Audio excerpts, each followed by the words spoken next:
See you. Hello, good morning. Hello. Yes, of course you can. If I get in, we'll come out deal or no deal on October the 31st. Good man. We'll do that. Thank you very much. Would that make you come back and vote Conservative again? Yes. That's the spirit. Yes. But we've got to have the courage to tell the people of this country that we can do it if we really want to. And that's the only way, actually. And you're the only person that can do that. A lot of teachers are telling me that they feel that the funding per pupil isn't high enough. We need more police out there, but sometimes I think we need. And stop and search? Yes. Totally with you. I'm scared. My daughter used to live in London as well. Yeah. She was at university. Safe big city it was when I used to run it. I can tell you we got crime down by 20%. We've got the murder rate down. Like Mr. Khan off, but it's not good. But I also think we need to be supporting the wealth creators in the business sector, because otherwise you're not going to have the dosh to invest. Right. Cut some taxes and you'll get more money in. Would you normally think of yourself as a Conservative voter, would you say? No. No? Ever? Can I ask you a terrible question? Would you consider voting for me? Yes. If there is one lesson from that referendum of 2016, it is that too many people feel left behind, that they're not able to take part fully in the opportunities and success of our country. That's why now is the time to unite our society and unite our country, to build the infrastructure, to invest in education, to improve our environment and to support our fantastic NHS, to lift everyone in our country, and of course also to make sure that we support our wealth creators and the businesses that make that investment possible. Now is the time for us to believe in ourselves and what we can do. And that's why I am standing to be leader of the Conservative Party.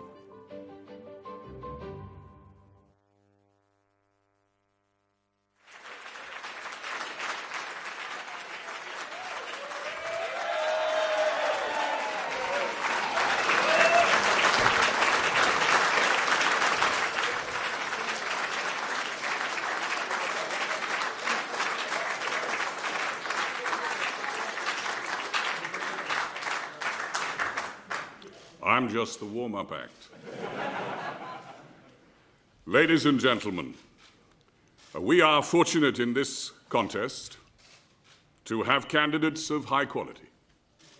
And it is crucial that the winner, whomever that might be, receives the full support of the Conservative Party. And they shall have my support full-heartedly and unstintingly. But when weighing my choice of whom to support as our next Prime Minister, I have had to bear in mind certain indispensable requirements. First, these are extraordinary times, and we need a personality big enough, strong enough, and with the political imagination to rise to the historic challenge with which our country is now confronted. Secondly, there must be a determination to provide political leadership. A managerial and bureaucratic approach to politics will not suffice in our present situation.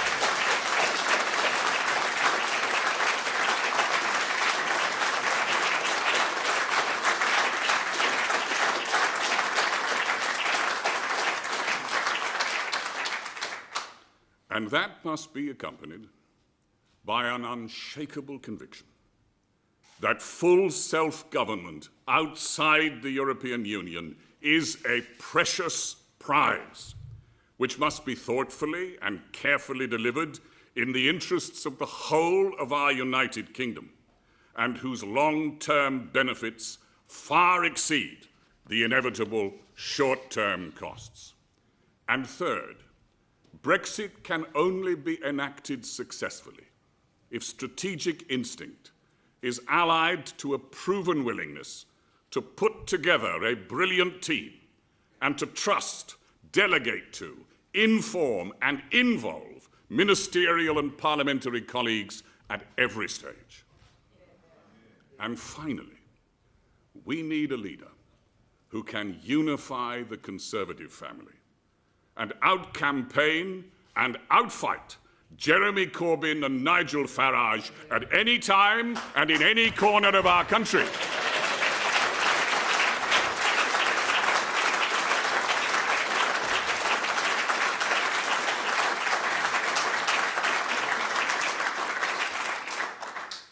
And for these reasons, I am pleased today, I am proud today, to introduce the candidate whom I shall support to lead the Conservative Party and our nation, a man who has already shown that he can lead this great global city through 2 successful terms.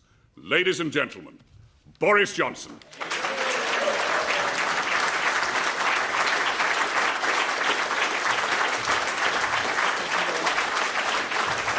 Thank you very much. Good morning, everybody. Thank you. Thanks, everybody. Thank you. Morning. You sit down, everybody. Come on. Thank you, everybody. Thank you. Thank you, everybody. Good morning, everybody. Good morning. Can you hear me? Yes, sir. Good morning. Good morning. Well, thank you very much, everybody. Thank you, Geoffrey, for that introduction. Ladies and gentlemen, it's a measure of the resilience of this country that since the vote to leave the EU, and in defiance of all predictions, the economy has grown much faster than the rest of Europe. Unemployment has fallen to the lowest level since 1972. Exports have soared. English football teams have won both the Champions League and the UEFA Cup by beating other English football teams. And inward investment has soared to a record £1.3 trillion. It's almost as if the commercial dynamism of the British people is insulating them from the crisis in our politics. And yet we cannot ignore the morass at Westminster, where parties have entered a yellow box junction, unable to move forward or back, while around the country there is a mood of disillusion, even despair at our ability to get things done. The longer it goes on, the worse the risk that there will be serious contamination and a real loss of confidence, because the people of this country deserve better from their leaders. They need courage and they need clarity and they want a resolution. And that is our mission today. And that is why I'm standing before you, because now is the time to remember our duty to the people and the reasons for the Brexit vote. It wasn't just about democracy, though that was fundamental. It wasn't just about immigration, though people were entirely reasonable in wanting national controls. I remember that campaign vividly, and I think I understood some of the feelings of those who voted to leave. They wanted to be heard. They wanted to feel that they too could be part of the astonishing success of this country. They wanted to feel that their hopes and dreams were as important to the government as the desires and priorities of any metropolitan-style guru or tech king or the head of some FTSE 100 company.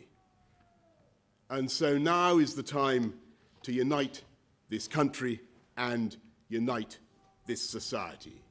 And we cannot begin that task until we have delivered on the primary request of the people, the big thing that they asked us to do.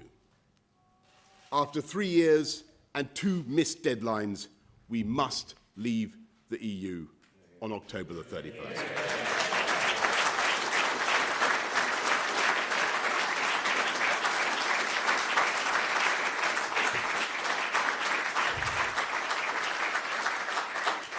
And we must do better than the current withdrawal agreement that has been rejected 3 times by Parliament. And let me clear that I am not aiming for a no-deal outcome. I don't think that we will end up with any such thing. But it is only responsible to prepare vigorously and seriously for no deal. Indeed, it is astonishing that anyone could suggest dispensing with that vital tool of negotiation.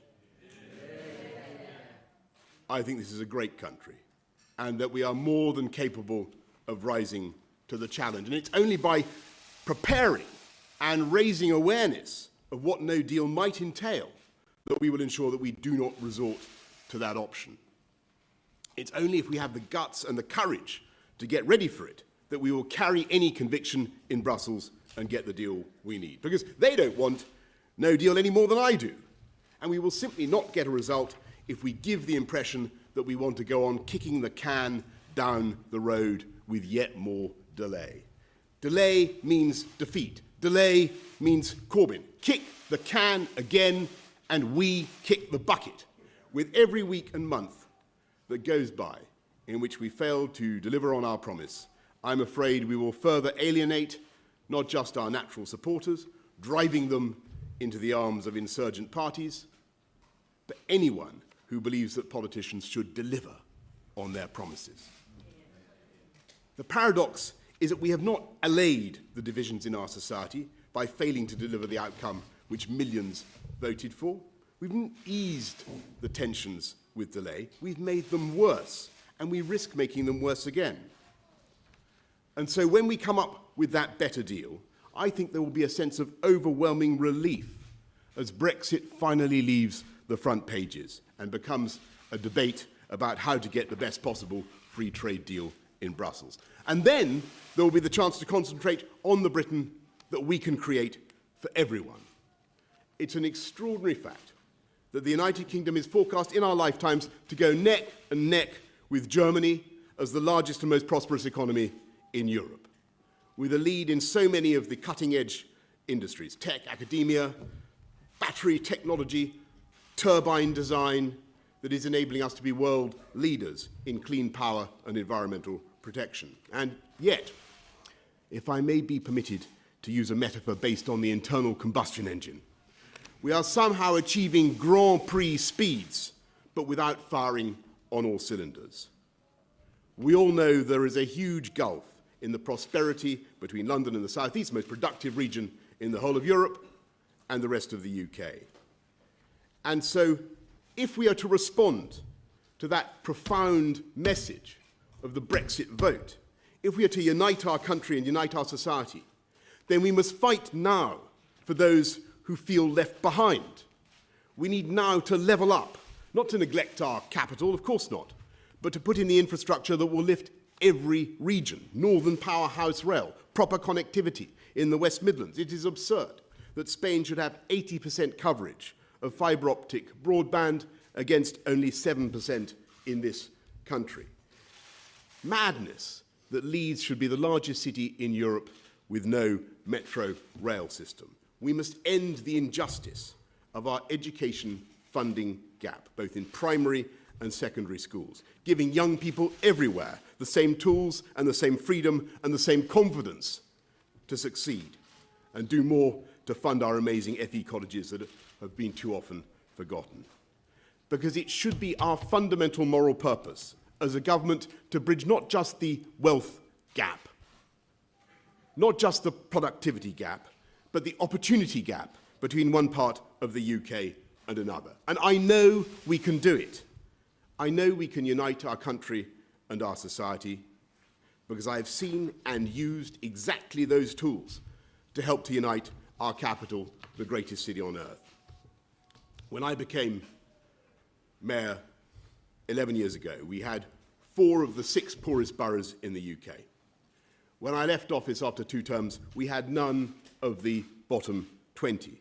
And although everybody's life expectancy had risen, it was among the poorest quartile that the gains had been fastest. And what was the method by which we brought the city together? We made fantastic investments in affordable mass transit so that people on modest incomes could live near their place of work. We outbuilt Labour with more than 100,000 affordable homes. We massively expanded the London living wage, a policy that was then adopted by the national government. We cut the murder rate by 50%, cut road traffic fatalities by 50%. And when you consider that those calamities fall disproportionately on poorer families, you can see that everything we did was driven by a desire for social justice and promoted that outcome. And yet, of course, at the same time, We defended and championed the businesses and wealth creators who make those investments possible. And there was a long period when I was just about the only politician who was willing to stick up for financial services, even though they produce about £70 billion in tax for our economy. And I did it because that is the symmetry at the heart of modern conservatism. We can fight for the teachers and the nurses and the firemen and the armed service personnel and the police precisely because we are willing to encourage the tech wizards and the shopkeepers and the taxi drivers and, yes, the bankers as well. And we enable the extraordinary success of our private sector with a strong, committed, passionate, well-funded public sector. It's that synergy, that symbiosis, that sizzling syzygy that is so fertile in generating further economic growth. And that is the formula. That is the way we will bridge the opportunity gap and bring the country together, responding to the mighty plea of the majority of our people for fundamental change on the 23rd of June 2016. So that no town, no community, no person feels left behind. And that is the way we will reknit the bonds of this amazing country. And in everything we do, we will seek to strengthen the union of our four nations, that invincible quartet, the awesome foursome that makes up the UK, the world's soft power superpower. And I've seen across the world, in our armed forces, in our diplomacy, our sheer cultural impact, how we are so much more than the sum of our parts. Our friends abroad don't think of England or Scotland or Wales or Northern Ireland. They think of all the values that are expressed by that union flag: economic and political freedom, democracy, free speech, human rights, a passionate determination to campaign for the protection of the natural world, female education. That's what they know the United Kingdom stands for, and they admire it deeply. And over the last few years, I've seen in our friends the desire for this country to recover its confidence and self-belief. And the curious thing is that very often it's been our friends and partners who have shown more confidence in this country than we have ourselves. It's time to end this debilitating uncertainty, to end the doubts and division with clarity and decision. And that is why I believe I'm the right person to take this country forward. And I'm proud and humbled to have the support of so many of my parliamentary friends and colleagues here today, and indeed represented my former team in City Hall. And though I do not for 1 minute underestimate the complexity and challenges that lie ahead, I have long experience of managing real short-term difficulties in the confident expectation of long-term success. I took this city through riots and strikes and all the teething problems of the Olympics, which was actually no picnic, as I remember, and with a team of stars, we brought this city together with new infrastructure, with renewed and relentless emphasis on education and technology. We shrank that opportunity gap. And to sum up my mission in a sentence, what I want to do now, with your help, is to do for the whole country what we did in London, releasing the creative energies of our country and its peoples and healing its divisions. And I will make one final observation. I know the London Labour left. I have studied them and their ways. I know who they are. I know what kind of people. I know their obsessions with strange far-left Latin American caudillos with proto-Marxist views and a curious hostility to free speech. And yet in Jeremy Corbyn we have a man who is far to the left of Ken Livingstone in his nihilistic determination to hike taxes to penal rates, to attack wealth creation and private property, and in his failure again and again to extirpate anti-Semitism from his circle. And I'm afraid that what he stands for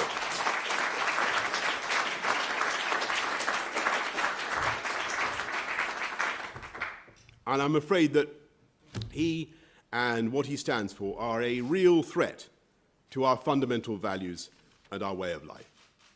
I come to this fight now as a proud Conservative who has campaigned, by the way, in just about every seat in the country. And I believe in the innate decency of our country, in its genius, and in its hard-won freedoms. I believe in setting people free by equipping them with the education to achieve their dreams. I believe in the vital symmetry between free market economics and superb public services, and I will do absolutely anything I can within the bounds of the Constitution and the law to prevent the government of the UK from passing into the hands of those who, by their total disdain for wealth creation, their contempt for the normal aspirations of millions to improve their lives, would compromise our ability to fund the NHS and so much else besides. My friends, we cannot let them anywhere near Downing Street. The last time, I would remind you, that I faced an emanation of that cabal, I defeated him when the Conservatives were 17 points behind in London. We can do it again, and we must. We can get Brexit done, and we can win. We can unite our country and our society, and that is why I'm standing to be leader of the Conservative Party and Prime Minister, because this contest is not chiefly about any one person or even about the Conservative Party. It is the opening salvo in a battle to restore faith in our democracy, to renew the natural ties of affection that unite the UK, and to protect this country from red-toothed, red-clawed socialism of today's Labour Party. And we're going to do this by articulating a new and inspiring vision for sensible, moderate, modern conservatism. My friends, I ask you now to join me in that great project, and yes, sometimes that great challenge that lies before us. But with your help, and with the help of the British people, we will succeed, and the whole country will win. Thank you very much indeed for your support and for coming today. Thank you.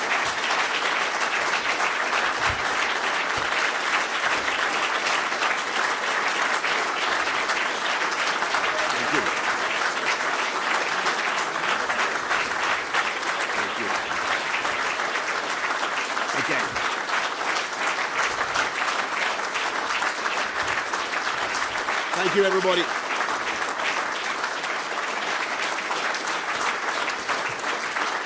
Thank you.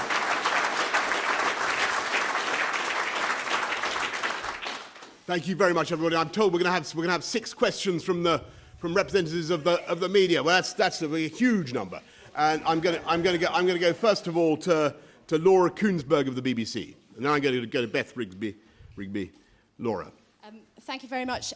Mr. Johnson, you suggested that Brexit would be a straightforward win-win, and actually it's been a chaotic mess. As Foreign Secretary, you offended people at home and abroad. You have a reputation for being cavalier with vital detail, and already in this campaign you're telling some supporters you'll do everything to avoid leaving the EU without a deal, and others that you gladly would do that. It's a simple question. If you want to be Prime Minister, can the country trust you? Well, yes, of course, Laura. And the answer, I think, perhaps in that great minestrone of observations, was one substantive question, which was that one crouton I picked up, which was that you think that I've been somehow inconsistent. I mean, somehow inconsistent, Laura, in saying that I don't want a no-deal outcome, but I think it is right for our great country to prepare for that outcome. And I think what most people understand is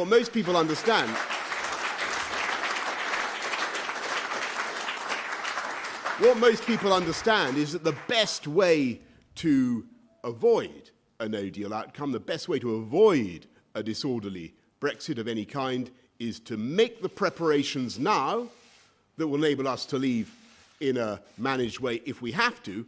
But above all, if we make the preparations now, we will carry the conviction with our friends and partners that we are indeed able to make such an exit if we really have to, if we are dead, if we are moved, if we have to go down that route, which would be, of course, a last resort, not something that anybody desires as their first option. But if we have to go down that route, then the best way to avoid it is, of course, to prepare for it, and to be absolutely clear to our friends and partners that we're willing to do it. And that is the way that we will get a deal that I think will be sensible in the interests of both sides of the Channel. And I want to stress that we will, the team that I hope to build will hit the ground running, and we will engage in the friendliest possible way with our colleagues over the Channel, and I think they will rapidly come to see that they have a new government with a new mandate, a new earnestness, a new determination to get things done, a new optimism and a new confidence about what Britain can do. And I think they will respond to that.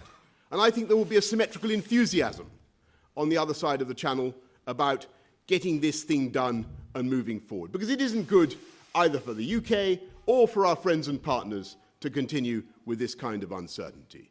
And so that is why I think it is important to be robust and to be determined and to be committed now to preparations for no deal.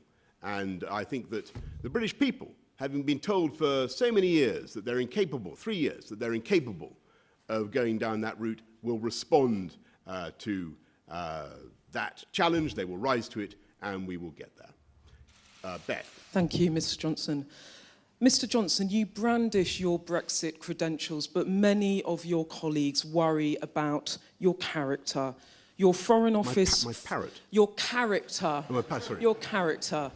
Your former Foreign Office colleague, Alistair Burt, said your description of the PM's plan as a suicide vest wrapped around Britain was, quote, outrageous, inappropriate and hurtful.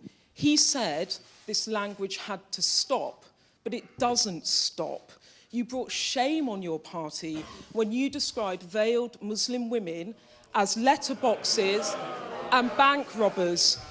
People who have worked closely with you do not think you're fit to be Prime Minister. Well, Beth, I'm delighted that many of my former colleagues seem to dissent from that view. But nonetheless, I want to make a general point. You've asked a fair question, Beth, and a good question. I want to make a general point about the way I do things and the way and the language I use, because of course occasionally some plaster comes off the ceiling as a result of a phrase I may have used, or indeed as a result of the way that phrase has been wrenched out of context and interpreted by those who wish, for reasons of their own, to caricature my views. But I think it is vital that we as politicians remember that one of the reasons why the public feels alienated now from us all as a breed of politicians is because too often they feel we are muffling and veiling our language, if I might put it that way. Not speaking as we find, covering everything up in bureaucratic platitudes, when what they want to hear is what we genuinely think. And if sometimes in the course of trying to get across what I genuinely think, I use phrases and language that have caused offence, of course I'm sorry for the offence that I have caused, but I will continue to speak as directly as I can, because that is what I think the British public want to hear.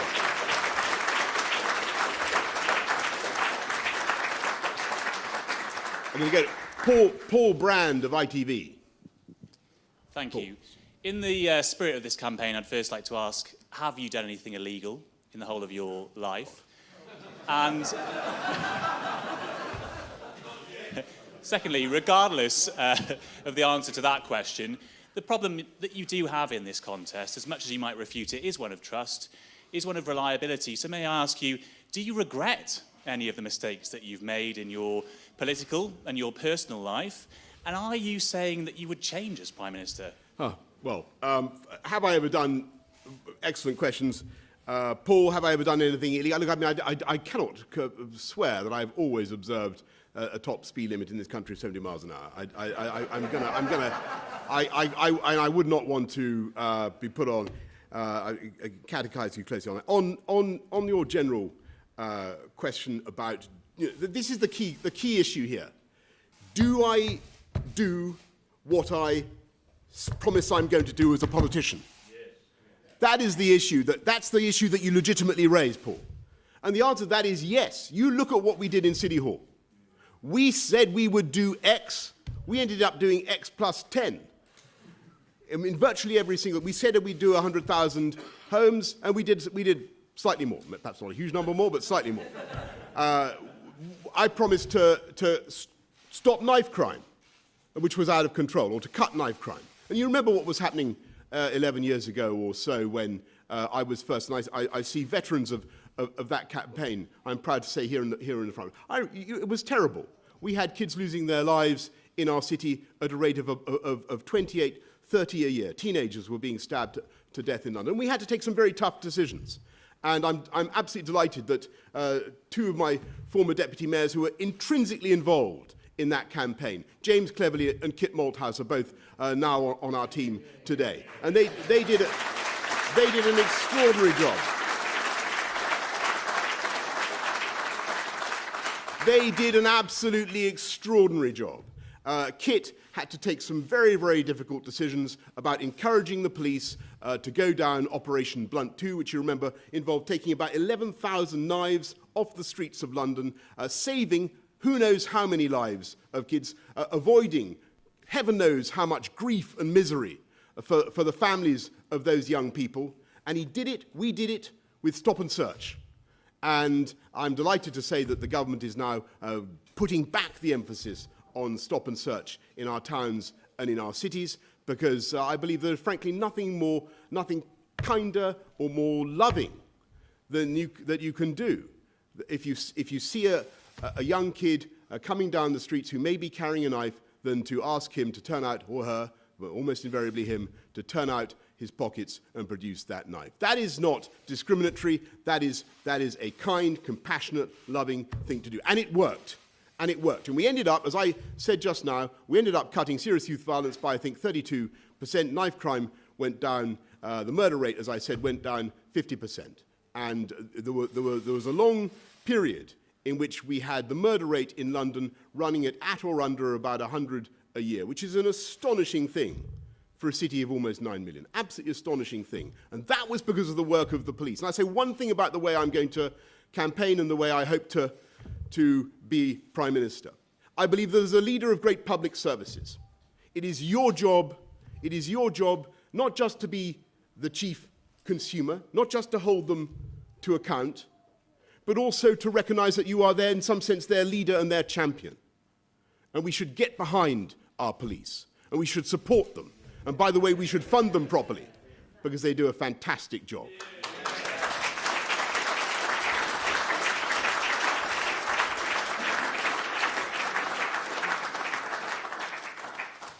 I'm going to go to Jason Groves of the Daily Mail. Is he here?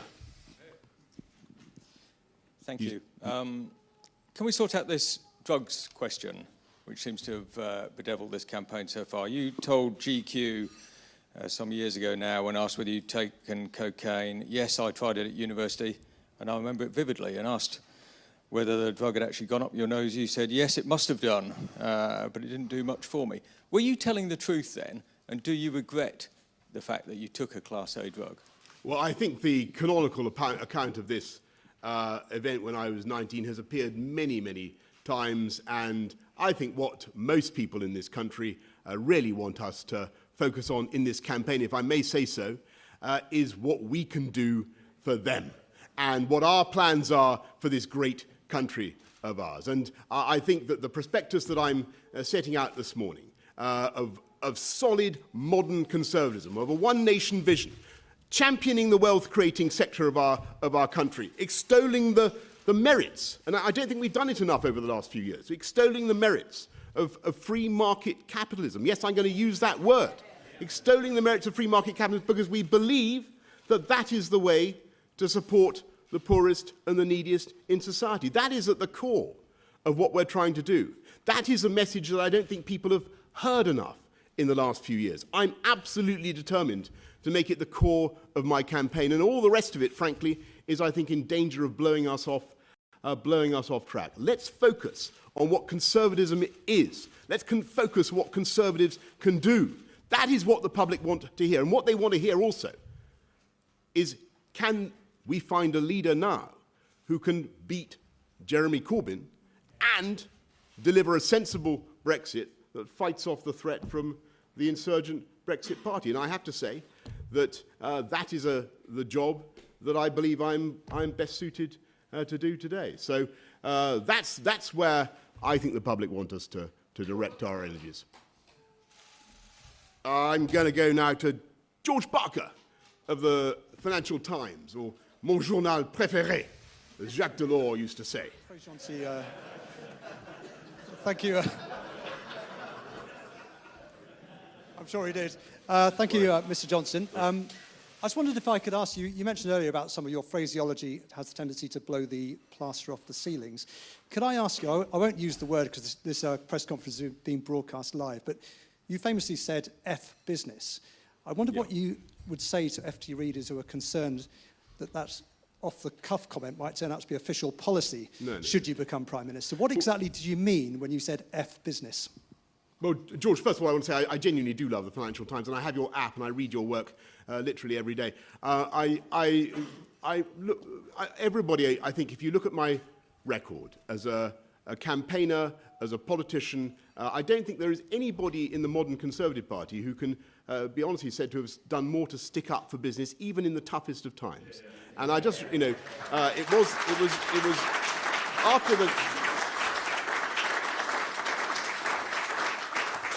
after the crash, I remember vividly there was an absolute feeding frenzy in 2008. There was a feeding frenzy on financial services in London. Everybody said that we should allow the bankers all to depart to Zurich and New York and Singapore and all the rest of it, and good riddance. And I thought that was a disastrous approach. And our fantastic city and this UK economy benefits from hard-working people, and they're not all, by the way, on massive incomes in financial services. Don't forget that. There are probably 500,000 people in this city who depend on financial services, but they're not all on massive incomes. Financial services put bread on the table for people on modest incomes across London, across the UK. And I will stick up for them, and I will stick up for every business in this country. And when I was Foreign Secretary, I might say, I spent much of my time trying to sell this or that. I'm glad to see my friend Michael Fallon there, because he and I will know what it's like flying around the world. One of the most important things you have to do as a government minister, and Pretty and Ian, others will know, you have to sell the UK abroad. And I can tell you that if I'm lucky enough to become our leader and Prime Minister, there will be no more enthusiastic, committed champion and salesperson, for the sake of accuracy, salesman of the UK. That is the mission. Last question goes to Heather Stewart of The Guardian.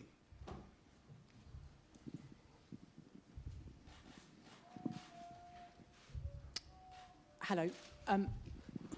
You've promised against day to exit the EU on the 31st of October with or without a deal.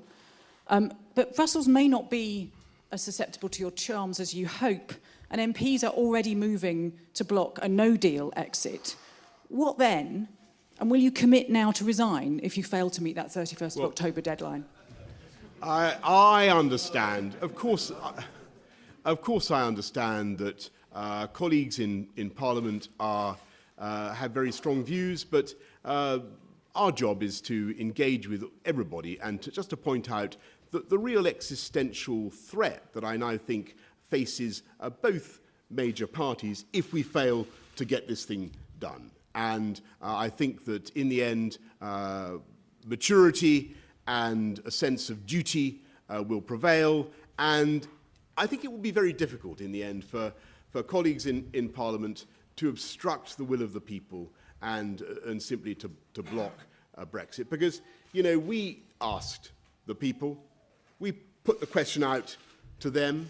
And in a sense, it was absolutely right to do so, because the issue of membership of the European Union does go fundamentally to people's sense of what their future is, what their identity is, where they see themselves in the future. It was right to ask the British people. They returned a very clear answer by a substantial majority. Parliament voted overwhelmingly to trigger Article 50 and get this thing done. I think that if we now block it as collectively as parliamentarians, we will reap the whirlwind, and we will face mortal retribution from the electorate. So I just say to our friends and colleagues, let's come together and get this thing done. And in Brussels, they will have a government, as I say, that will be inspired with a new vigour, a new confidence, a new optimism about what we can do, but also total conviction about the way forward and how to get it done. And I think that we will get results. I'm not going to pretend to you now that everything will be plain sailing. There will be difficulties and there may be bumps in the road, but my team will hit the ground running.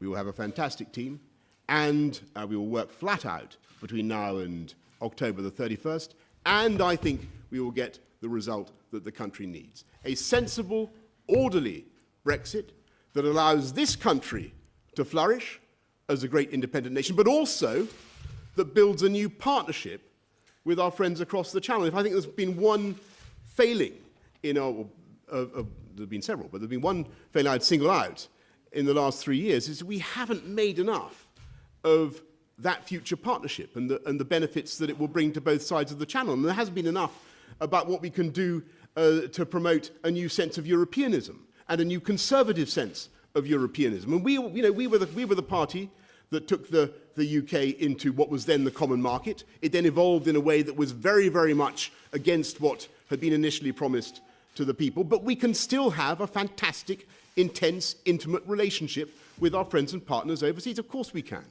And we should do that. And one of the tragedies of our 45 years, or however long it is now, of membership, is that some of the bilateral relations have actually not developed in the way that they could have done. And teaching of French, German in our schools has actually declined, paradoxically, rather than increased. Now's the time, not just to to come out of the European Union, but actually to intensify our trading relationships, our friendships, our partnerships with those European nations. And we can do that. And that should be the ambition of Conservatives as well. Anyway, folks, I'm going to thank you very much for your time. Thank you.